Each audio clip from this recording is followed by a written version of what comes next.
அனைவருக்கும் வணக்கம். என் லைஃப்பில் இந்த மாதிரி ஒரு பெயின்ஃபுல்லான ஒரு சுச்சுவேஷனை நான் ஃபேஸ் பண்ணதே கிடையாது. மனசு முழுக்க வலி வலி மட்டும்தான். இந்த சுற்றுப்பயணத்தில் என்னென்ன மக்கள் பார்க்க வராங்க, அதுக்கு ஒரே ஒரு காரணம் தான் அவங்க என் மேலே வச்சிருக்கிற அன்பும் பாசமும். அந்த அன்புக்கும் பாசத்துக்கும் நான் எப்பவும் கடமைப்பட்டிருக்கிறேன்.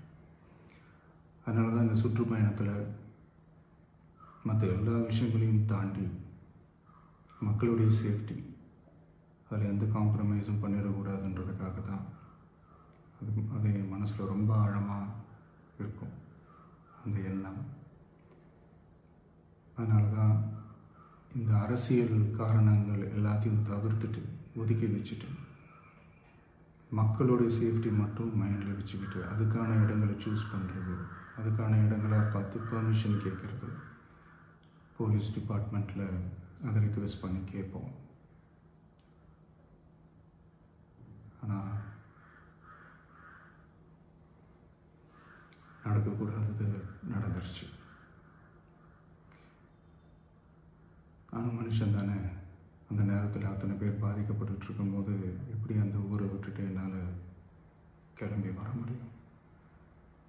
நான் திரும்ப அங்கே போகணும்னு இருந்துச்சுன்னா அதை ஒரு காரணம் காட்டி அங்கே வேறு சில பதட்டமான சுச்சுவேஷன்ஸ், வேறு சில அசம்பாவிதங்கள் அந்த மாதிரி எதுவும் நடந்துடக்கூடாதுன்றதுக்காக தான் நான் அவாய்ட் பண்ணேன். இந்த நேரத்தில் சொந்தங்களை இழந்து தவிக்கிற அத்தனை குடும்பங்களுக்கும் என்னுடைய ஆழ்ந்த இரங்கலை தெரிவிச்சுக்கிறேன். எனக்கு தெரியும், என்ன சொன்னாலும் இது ஈடையாகாதுன்னு எனக்கு தெரியும். ஹாஸ்பிட்டலில் ட்ரீட் பண்ணிகிட்ருக்கிற எல்லாருமே சீக்கிரமாக க்யூர் ஆகி வரணுன்றதை இந்த நேரத்தில் நான் வேண்டிக்கிறேன். கூடிய சீக்கிரமே உங்கள் எல்லாரையும் நான் சந்திக்கிறேன். இந்த நேரத்தில் எங்களுடைய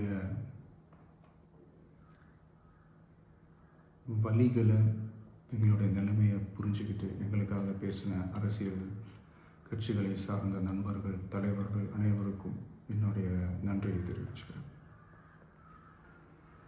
கிட்டத்தட்ட ஒரு 5 மாவட்டத்துக்கு பிரச்சாரத்துக்கு போனோம். இந்த மாதிரி எதுவுமே நடக்கல. ஆனால் கரூரில் மட்டும் ஏன் எப்படி நடக்குது, எப்படி நடக்குது? மக்களுக்கு எல்லா உண்மையும் தெரியும். மக்கள் எல்லாத்தையும் பார்த்துக்கிட்டு இருக்கிறாங்க. கரூரை சேர்ந்த அந்த மக்கள் அந்த உண்மையெல்லாம் வெளியில் சொல்லும்போது எனக்கு கடவுளே நேரில் வந்து இறங்கி அந்த உண்மைகள்லாம் சொல்கிற மாதிரி எனக்கு தோணுச்சு. சீக்கிரமே எல்லா உண்மைகளும் வெளியில் வரும்.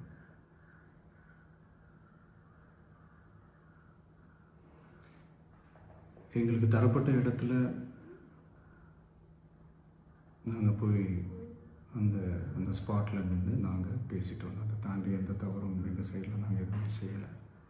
பட் இருந்தாலும் எங்கள் கட்சியை சேர்ந்த நிர்வாகிகள், தோழர்கள் மேலே எஃப்ஐஆர், அது மட்டும் இல்லை சோஷியல் மீடியாவை சேர்ந்த நண்பர்கள், தோழர்கள் அவங்க மேலே எஃப்ஐஆர்லாம் போட்டு இப்போ பிடிச்சிக்கிட்டு இருக்கிறாங்க.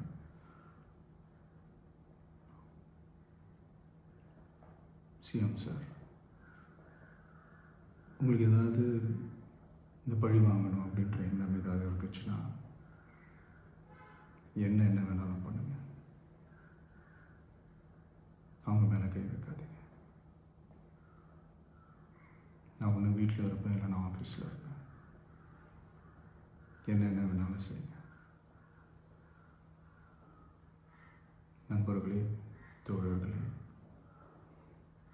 நம்மளோட அரசியல் பயணம் இன்னும் ஸ்ட்ராங்காக, இன்னும் தைரியத்தோட கண்டினியூ ஆகும்.